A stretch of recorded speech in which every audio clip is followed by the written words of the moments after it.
Hello students, now we will study the chapter of poetry, intermediate, second poetry of your book, The True Beauty. When we talk about beauty, we just imagine many things. But in this whole universe, we know very well that the beauty is beauty.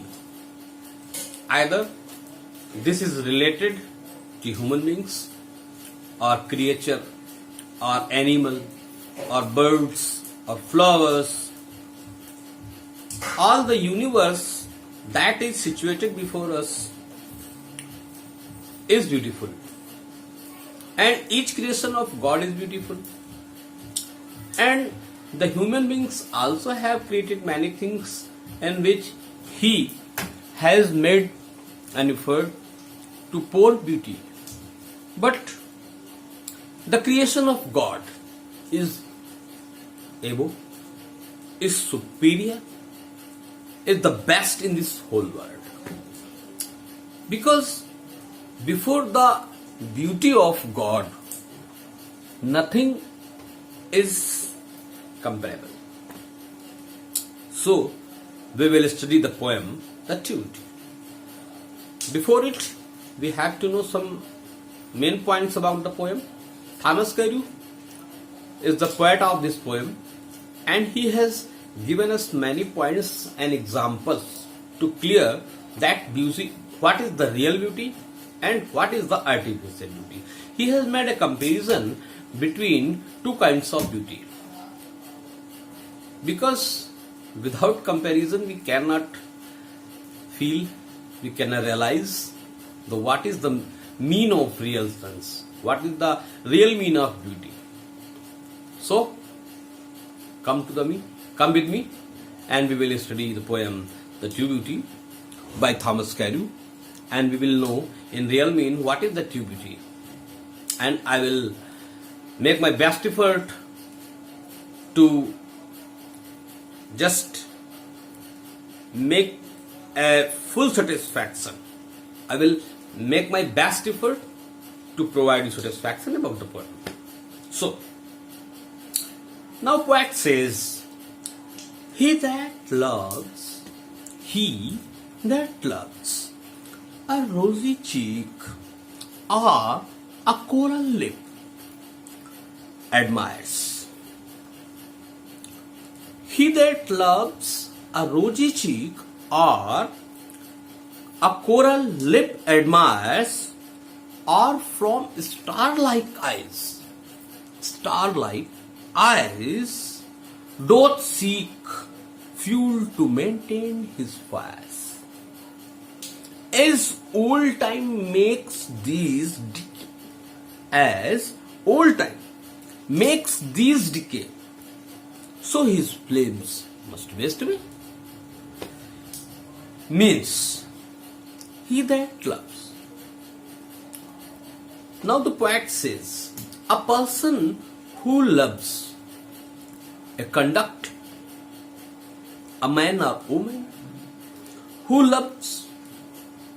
Now we can say here a lover who loves the roses, the cheeks red like the rose,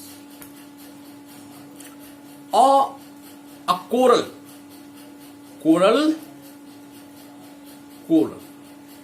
lip, red coral lips admires, and he hopes for the lips like the red coral of his beloved.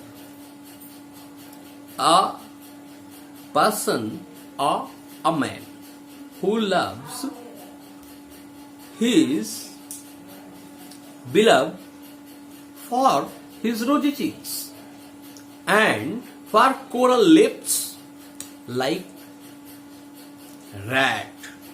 dark red coral. Which kind of lips? Like dark red, like coral. And he admires for them, wishes have a deep wish for them. Or seeks means search that fire that can be flamed in her eyes, the fire of love, the fire of passions that can be flamed in her eyes. Such kind of efforts he always make. No, it's not proper. We just go in the poem once again from the beginning. A man who loves, whom the cheeks of his beloved red like rose, and he just hopes for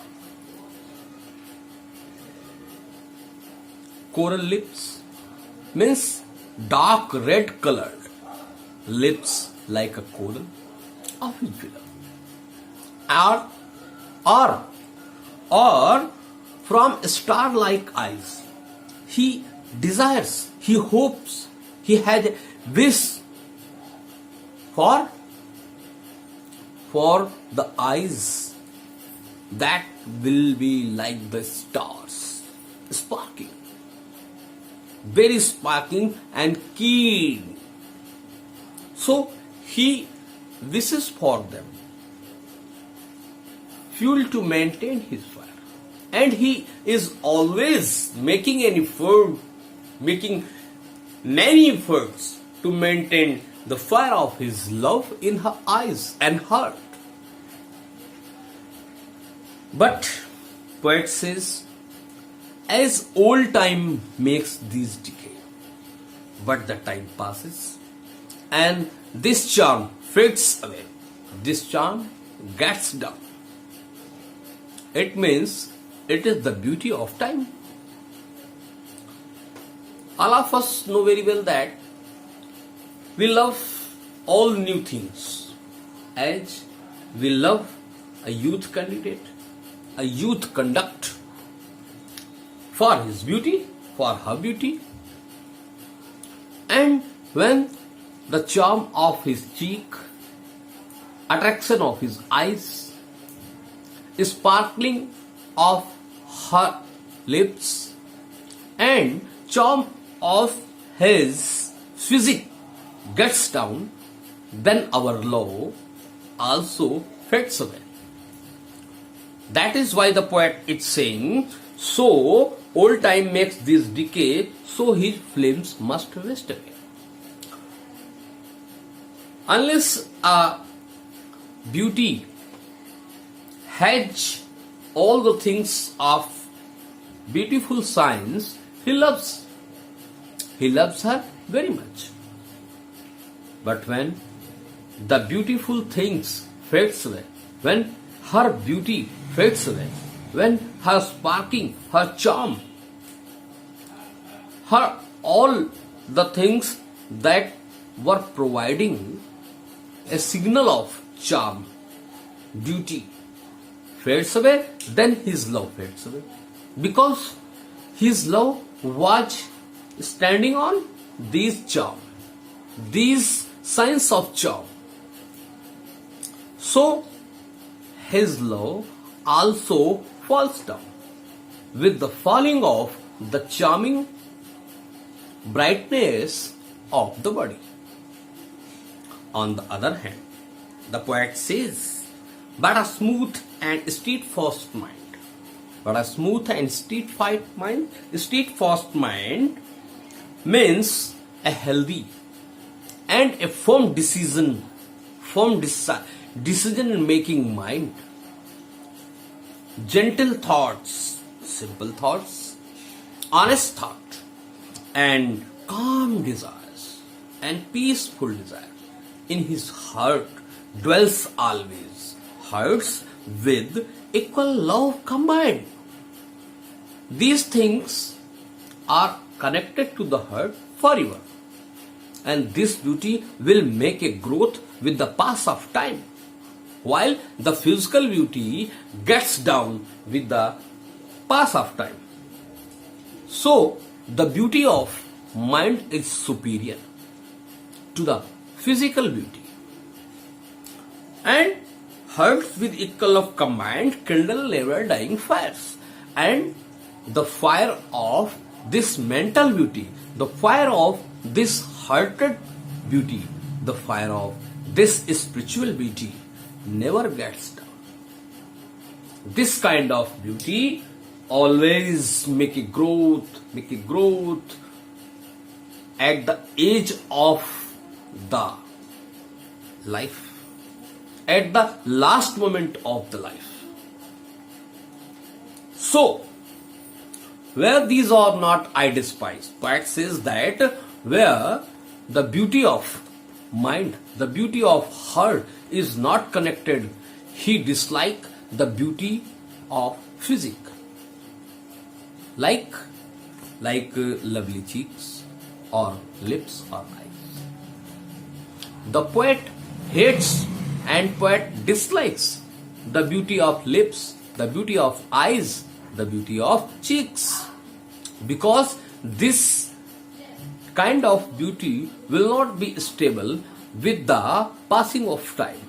As time passes, this beauty will fade, while the beauty of mind, gentle thoughts, and beauty of heart, and beauty of calm desires, beauty of peaceful thoughts, peaceful desires will always keep a place in her heart, and it will make a growth in its standard, its quality, its capacity, and all things that are very useful and helping to know a real character will be continued.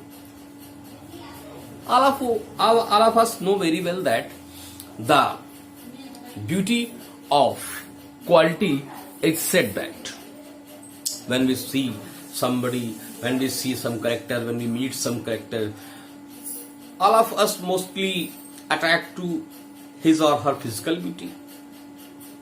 Otherwise, we just have an example of any product in the market. When we go